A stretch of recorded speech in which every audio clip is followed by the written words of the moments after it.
Bismillahirrahmanirrahim. Assalamualaikum warahmatullahi wabarakatuh. Alhamdulillah wassalatu wassalamu ala Rasulillah wa ala alihi wa sahbihi wa mawala. Sahabat muslim yang dirahmati Allah, kita selalu memuji Allah dan selawat serta salam selalu kita sampaikan kepada junjungan kita Rasulullah Muhammad sallallahu alaihi wasallam serta seluruh sahabat, kerabat dan seluruh pengikutnya sampai hari kiamat kelak.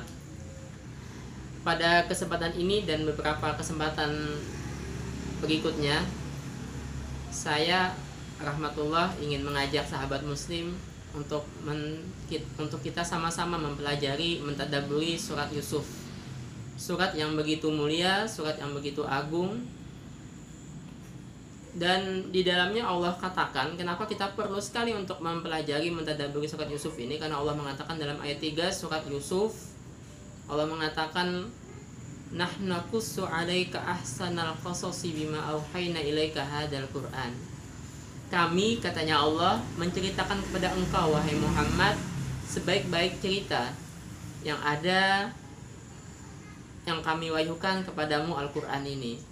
Jadi surat Yusuf ini secara spesifik Allah katakan, Allah ceritakan sebagai sebaik-baik cerita. Maka pasti di dalamnya, di dalam cerita Nabi Yusuf dan di dalam surat Yusuf ini ada banyak sekali pelajaran yang bisa kita ambil.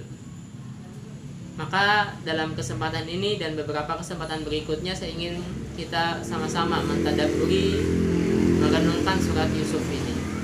Kita mulai langsung saja dari ayat 4 surat Yusuf yang menceritakan secara gamblang bagaimana dialog Nabi Yusuf dengan orang tuanya, dengan ayahnya.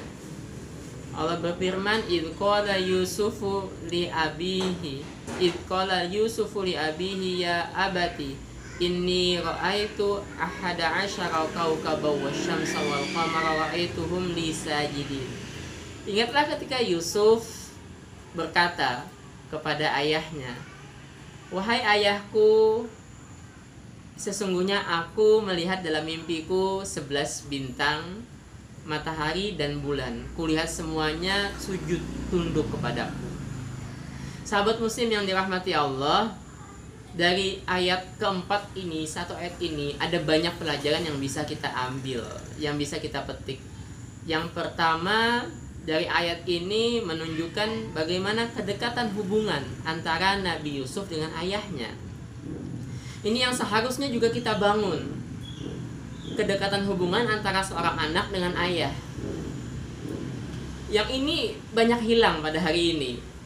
Karena ayah sibuk kerja, ayah sibuk di luar, hingga pendidikan anak kebanyakan diserahkan kepada ibu. Padahal dalam Al-Quran, kalau kita telisik isi Al-Quran itu, cerita misalnya surat Luqman, bagaimana pesan Luqman kepada anaknya, bagaimana dialog Nabi Ibrahim dengan anaknya Nabi Ismail, itu menunjukkan bagaimana dekatnya hubungan seharusnya seorang ayah dengan anaknya. Dan sementara hari ini tadi, dan dengan kondisi wabah hari ini adalah kesempatan kerja dari rumah buat ayah untuk membangun kedekatan saat di rumah dengan anaknya yang juga ada di rumah, belajarnya di rumah, untuk membangun kedekatan antara seorang anak dengan ayah. Ini pesan yang pertama dari ayat keempat surat Yusuf ini. Seorang ayah harus dekat dengan anaknya. Yang pesan yang kedua, seorang anak harus mendahulukan curhatnya kepada orang tuanya, jangan kepada yang lain. Jangankan permasalahan kehidupan ya.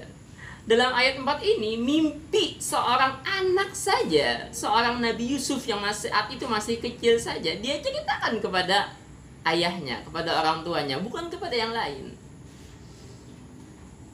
Dia ceritakan masalahnya kepada orang tuanya, hingga dengan itu anak mendapatkan solusi dari masalahnya. Kalau si anak cerita kepada orang lain, belum tentu dia mendapatkan solusi.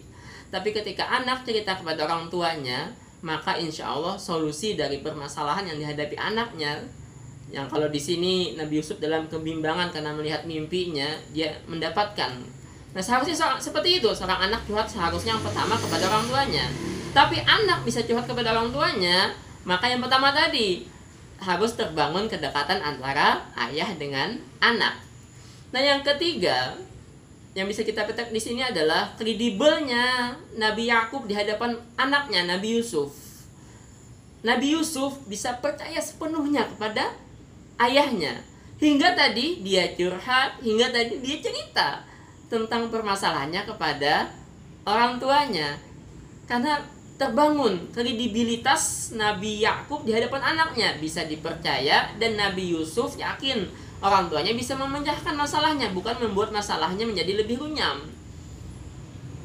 Kredibelnya tadi percaya, kredibelnya juga tadi dengan dekatnya anak kepada orang tuanya. Nah, yang keempat yang bisa kita petik di ayat yang keempat ini adalah bagaimana santunnya ucapan seorang anak kepada orang tuanya. Santun sekali, enak sekali didengar kata-kata Nabi Yusuf kepada Nabi Yakub ini. Ya abati, wahai ayahku, wahai ayah kesayanganku, katanya Nabi Yusuf, wahai ayah sayangku. Maka seharusnya seperti ini.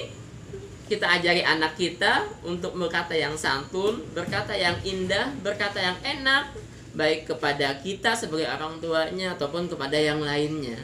Hingga terjadi dialog yang indah, terjadi dialog yang enak jadinya. Ini yang katanya Rasulullah SAW, laisa minna man lam yarham shaghirana wa lam yuwaqqir kabirana. Bukan bagian dari kami orang yang tidak sayang kepada anak kecil dan tidak menghormati orang yang lebih tua.